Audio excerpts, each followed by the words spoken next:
आप हाँ शुरू कर देना बेटा। ये आप ध्यान देंगे, एटॉमिक स्ट्रक्चर जिसको हम परमाणु संरचना कहते हैं।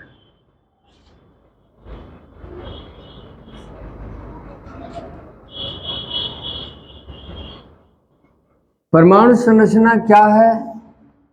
नेक्स्ट टर्म पर पहले लेक्चर में मैंने आपको पूरी बताया कि परमाणु क्या होता है, परमाणु की आधुनिक परिभाषा क्या है, परमाणु की मॉडर्न डिफिनेशन क्या है, हाँ डाल्टन के अनुसार या आधुनिक परिभाषा, हर परिभाषा को हमने बताया और डाल्टन के परमाणुवाद सिद्धांत को भी बताया और आधुनिक परमाणुवाद सिद्धांत को भी बताया।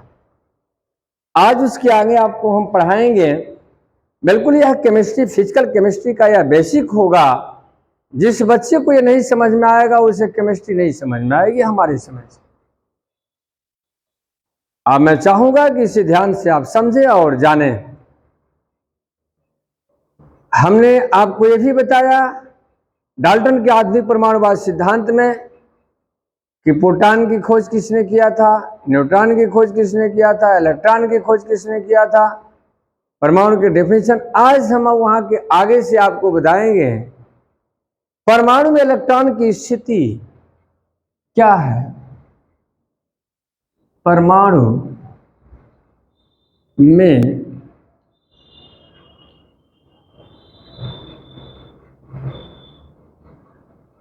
इलेक्ट्रॉन की स्थिति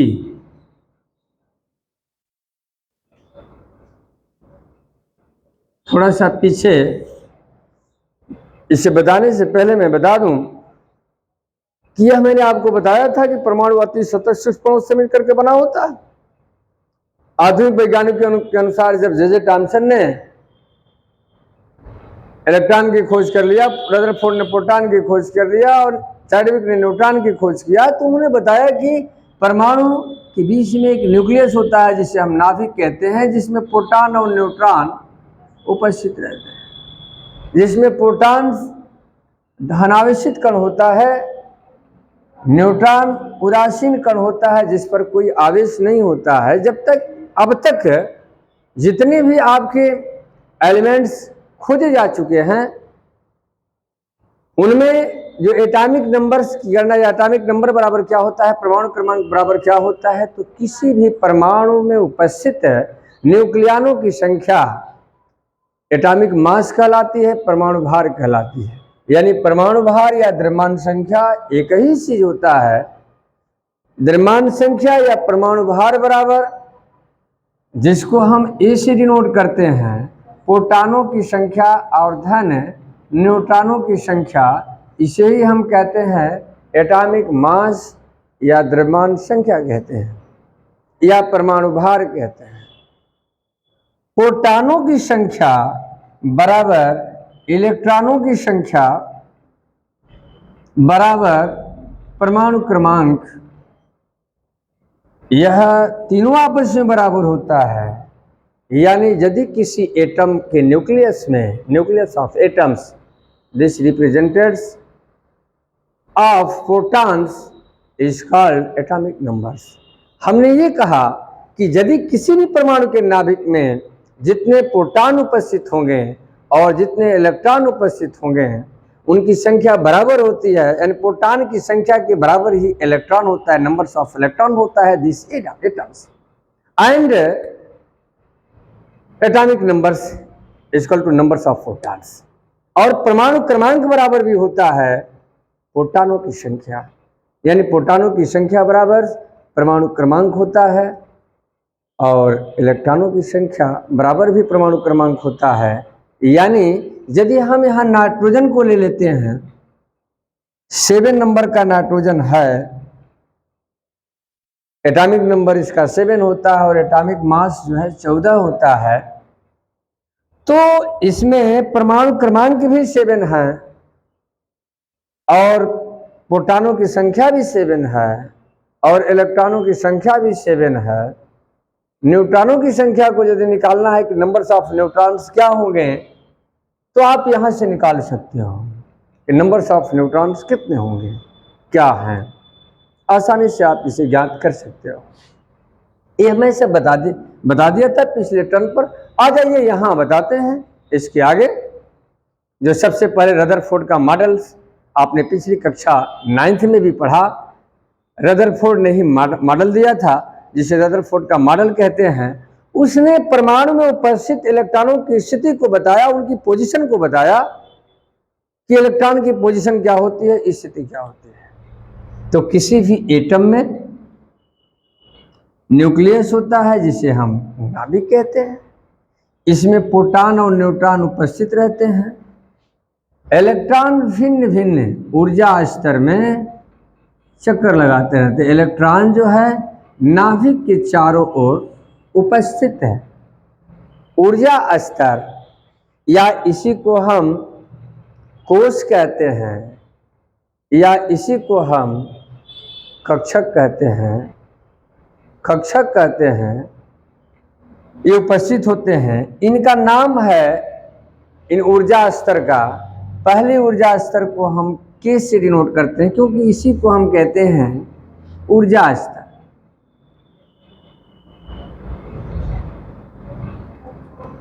यही आपकी ऊर्जा स्तर है, ये आपकी ऊर्जा स्तर है। ये इनका नाम है। जैसे पहले ऊर्जा स्तर को हम के नाम से जानते हैं। के है, एल है, एम है, एन है, किसका है, रहने दो। के है, एल है, एम है, एन है, ओ पी को आर एस है। ये इनको हम ऊर्जा स्तर या कोश कहते हैं, या इंग्लिश में सेल कहते हैं, या यही कक्षकें कहलाती हैं। ये इनका नामकरण है जो सबसे पहले रदरफोर्ड ने दिया था। इनके अलावा यहां देखेंगे आप, जैसे ये ऊर्जा स्तर हो गई, ये आपकी ऊर्जा स्तर हो गई। इन ऊर्जा स्तर में आपने देखा कि के, एल, एम, एन, ओ, पी, क्यू आर एस ऐसे होता है। एल, के, एल, एम, एन, ओ, पी, क्यू आर एस, ये आपकी कोश होती हैं, ऊर्जा स्तर होती हैं। और इन ऊर्जा स्तर में उपकोश होता है, सबसेल होता है, उपकक्षक होता है, जिनको हम किससे प्रदर्शित करते हैं, यानी इनको हम उपकोश भी कहते हैं, या उप ऊर्जा स्तर कहते हैं, या इन्हीं को उपकक्षक कहते हैं। और ये एस, पी, डी, एफ में विभक्त होती हैं।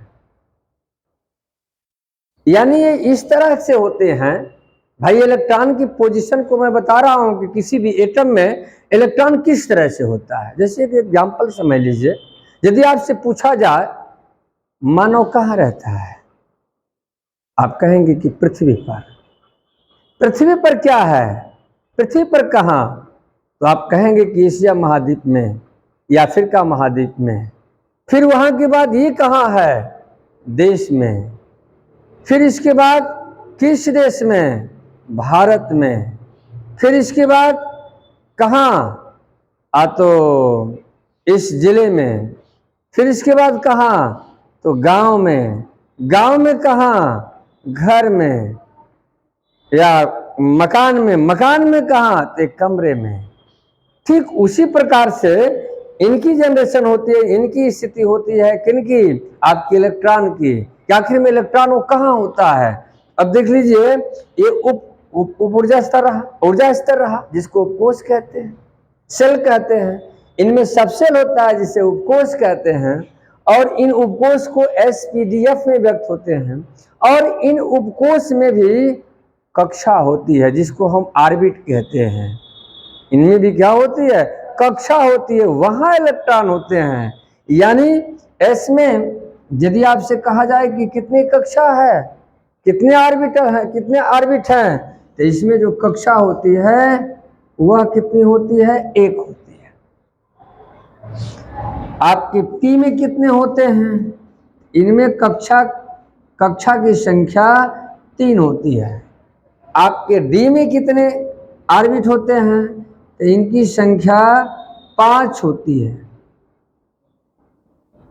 देख रहे हैं, इसमें 5 होती है। आपसे कहा जाए कि F में कितनी होती है, इसमें देखिए 7 होती है, देख रहे हैं। अब इनको हम क्या कहते हैं भाई, इनमें इलेक्ट्रॉन रहते हैं। जब हम क्वांटम में चल के पढ़ाएंगे, जैसे मान लीजिए ये क्या है, तो इसमें अधिकतम जो इस कक्षा का नाम क्या है, आपकी S है। इसमें 2 से इलेक्ट्रॉन अधिक इलेक्ट्रॉन नहीं हो सकते। ये आपकी P इसका नाम जो है PX है, इसका नाम PY है, इसका नाम PZ है। उसी तरह से इनका भी नाम है। इनको मैं जाकर के डीप में आगे पढ़ाऊंगा और समझाऊंगा। ये जो आपकी ऊर्जा स्तर है, क्वांटम के आधार पर जब पढ़ाऊंगा, तो ये जो ऊर्जा स्तर है, इसी को हम मुख्य क्वांटम संख्या कहते हैं, जिसको n से प्रदर्शित करते हैं, n से प्रदर्शित करेंगे। इसके बाद आपका उपकोष है, जिसको हम क्या कहते हैं, सबसेल कहते हैं। ये द्विगंशी क्वांटम संख्या को डिनोट करता है, इसको हम स्मॉल l से प्रदर्शित करते हैं। ये जो है मैग्नेटिक क्वांटम नंबर्स है, जिसको हम चुंबकीय क्वांटम संख्या कहते हैं, जिसको हम कैपिटल N से प्रदर्शित करते हैं। और इसमें इलेक्ट्रॉनों की जो स्थिति होगी गति करने की, क्लॉकवाइज और एंटी क्लॉकवाइज, उसको हम स्पिन नंबर कहते हैं, चक्रण क्वांटम संख्या कहते हैं। इनमें हम डीप में जाकर के आपको समझाएंगे, लेकिन अभी आप इतना जानिए, ये प्रत्येक बच्चे का ये आना चाहिए। एटॉमिक स्ट्रक्चर, परमाणु संरचना का यह बेस है, यह आधार है कि किसी भी परमाणु में नाभिक होता है। नाभिक जिसको न्यूक्लियस कहते हैं, जिसमें प्रोटॉन न्यूट्रॉन उपस्थित रहते हैं। प्रोटॉन धनावेशित होता है, न्यूट्रॉन उदासीन कण होता है, जिस पर कोई आवेश नहीं होता, कोई चार्ज नहीं होता। इलेक्ट्रॉन भिन्न भिन्न कक्षाओं में चक्कर लगाता रहता है। जिसे हम कोष कहते हैं, या ऊर्जा स्तर के नाम से जानते हैं, या सेल के नाम से जानते हैं, और उनका नाम है KLMNOPQRS। और यह अपने प्रदर्शित कैसे करते हैं, तो L का मतलब क्या है, K का मतलब 1, ये क्या है 2, 3, 4, इस तरह से प्रदर्शित करते हैं। और प्रत्येक, जैसे ये पहली K वाले में कितने ऊर्जा स्तर होते हैं, कितने उपकोष होते हैं, कितने सबसेल होते हैं, तो इसमें एक ही होगा यस उपकोष होगा। दूसरे वाले में कितने होंगे, 2 होंगे, S और P होगा, S और P उपकोष होगा। तीसरे वाले में कितने होंगे, तो आपका S, P और क्या होगा, D होगा। फिर अगले वाले में क्या होगा, S, P, D, F होगा। यानी इस तरह से यह प्रत्येक ऊर्जा स्तर में उप ऊर्जा स्तर होता है, उप ऊर्जा स्तर में ऑर्बिट होता है, कक्षा होती है, जिनकी संख्या मैंने यहाँ मेंशन किया है। आप देख सकते हैं कि S उपकोष में एक कक्षा होती है, एक ऑर्बिट होता है। जो आपका P है, इसमें 3 होता है, जिसको PX, PY, PZ से डिनोट करते हैं। आपका D में 5 होता है, F में 7 होता है।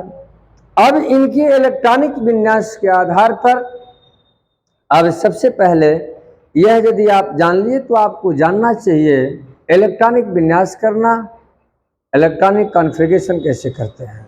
तो इसमें सबसे पहले एक वैज्ञानिक हैं, वैज्ञानिक नहीं, एक नियम है, जिसको हम अफवाह का नियम कहते हैं। इसको थोड़ा सा ध्यान से आप देखेंगे, अफवाह का नियम क्या है।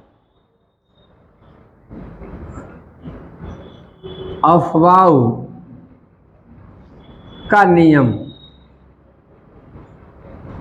यह अफवाह किसी वैज्ञानिक का नाम नहीं है, यह अफवाह जर्मन शब्द है। अफवाह जैसे बिल्डअप आप कहते हैं कि बिल्डअप है, बिल्डअप का मतलब निर्माण करना, क्या, बिल्डिंग की, मकान की। तमाम आप ऐसे देखेंगे लोग बोलते हैं वो क्या है, बिल्डअप है, यानी वो बिल्डिंग का निर्माण करने वाला है। तो उसी तरह से यह जो है अफवाह जर्मन शब्द है, जिसका अर्थ होता है क्या निर्माण करना, क्या करना, निर्माण करना। तो ये जो है इलेक्ट्रॉनों के व्यवस्थित करने के लिए या उनको निर्मित करने के लिए अफबाउ का नियम यही है कि कम ऊर्जा स्तर से इलेक्ट्रॉन अधिक ऊर्जा स्तर में भरना, यानी इलेक्ट्रॉन का कम ऊर्जा स्तर से अधिक इलेक्ट्रॉन ऊर्जा स्तर की ओर भरना ही अफबाउ का नियम है। फिर इसके बाद ये कैसे हो उसको देख लीजिए। फिर आगे उसमें हम कितने n+l के नियम में अफबाउ के आधार पर ही अफबाउ का जो नियम बना n+l के नियम पर ही बना है, n+l के नियम पर ही बना है। इसे मैं डीप में समझाऊंगा कि n+l का नियम क्या है, लेकिन इसको जानने से पहले आप रूल्स ऑफ अफबाउ को जाने कि अफबाउ का नियम क्या है। तो देखिए मैं दिखा रहा हूं यह डायग्राम, आप इस डायग्राम को जो मैं बनाने जा रहा हूं इसको आप पिछली कक्षा 9th में भी पढ़े होंगे। जो बच्चे नहीं पढ़े हैं यहाँ उसको पढ़ लें। प्रत्येक बच्चे का वो डायग्राम बनाने आना चाहिए। पहला है 1s, 2s, 2p, 3s, 3p, 3d, 4s, 4p, 4d, 4f, 5s, 5p, 5d, 5f, 6s, 6d, 7s, 7p।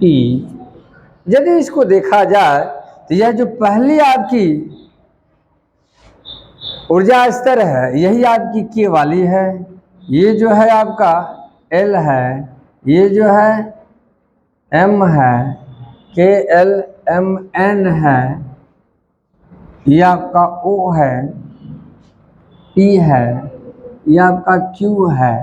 यानी सबसे पहले जो इलेक्ट्रॉन प्रवेश करता है, अभी हमने इसका नियम बताया कि इलेक्ट्रॉन ऊर्जा स्तर में कम ऊर्जा स्तर से अधिक ऊर्जा स्तर में भरते हैं, या कम ऊर्जा स्तर से इलेक्ट्रॉन का कम ऊर्जा स्तर से अधिक ऊर्जा स्तर में भरना ही अफबाउ का नियम कहलाता है।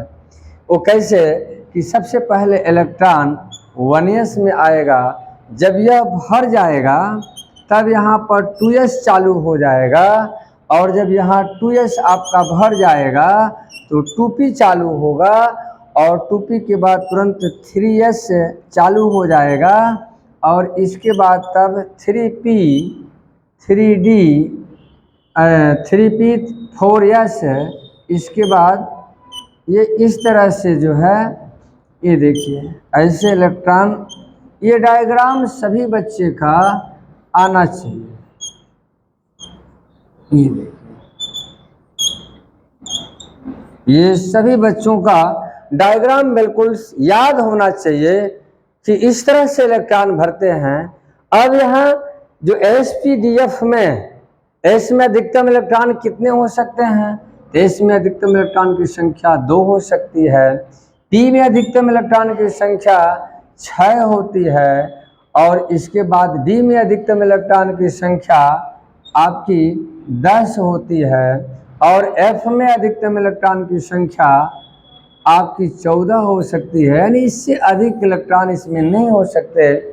इसी के आधार पर अब आप किसी भी तत्व का इलेक्ट्रॉनिक विन्यास लिख सकते हैं। इसमें एक आध दो को छोड़ करके 24 है, 29 है, जो n+l के नियम का पालन नहीं करते, जो अपवाद के श्रेणी में रखे गए हैं, यानी इन्हें हम किसी का इलेक्ट्रॉनिक विन्यास निकाल सकते हैं। जैसे देखिए वो बच्ची बताएगी, खड़ा आ जाए बेटा, आर्गन का बता, आर्गन का, आर्गन AR, इसका इलेक्ट्रॉनिक विन्यास क्या है? आर्गन का इलेक्ट्रॉनिक विन्यास क्या है बताइए? आर्गन का ये कै नंबर का तत्व है? 18 नंबर का। इसका परमाणु क्रमांक एटॉमिक नंबर 18 होता है। परमाणु भार, हाँ परमाणु भार भी 18 बेटा। यह एटॉमिक नंबर 18 है, परमाणु भार की बात कर रहा हूं, एटॉमिक मास की बात कर रहा हूं। ठीक है, बढ़ जाओ। यानी यह आप इलेक्ट्रॉनिक विन्यास इस प्रकार से आप निकाल सकते हो। जैसे देखो ये 18 है, ठीक है, तो इसका इलेक्ट्रॉनिक विन्यास निकालेंगे तो यहाँ देखिए 1s2। पहले कक्षा में आपको मैंने दिखाया कि पहले कक्षा में इलेक्ट्रॉन भरेंगे, 2 से अधिक इलेक्ट्रॉन होंगे नहीं। फिर इसके बाद आपका 2s2 2p6 है, यानी 2p के बाद देखिए यहाँ 2s के बाद 2p चालू हो जाएगा, तब इसके बाद 3s2, फिर यहाँ देखिए 3s2 3p। अब यहाँ देखिए काउंट कर लीजिए आप, 2 2 4 और 4 6 10, 10 2 12 और 12 6 18। आपने देखा यही इसका इलेक्ट्रॉनिक विन्यास होगा, इलेक्ट्रॉनिक कॉन्फ़िगरेशन यही होगा। यानी पहली कक्षा में 2 इलेक्ट्रॉन, दूसरी में 8 और तीसरी में कितने हो गए 8। यह इलेक्ट्रॉनिक विन्यास होगा। समझ में आया? तो इस तरह से आप इसे नोट्स कर लेंगे और निकाल लेंगे। ये प्रत्येक बच्चे का आना चाहिए, तभी आगे आपको पढ़ने में और मुझे पढ़ाने में दोनों लोगों को आनंद आएगा। धन्यवाद।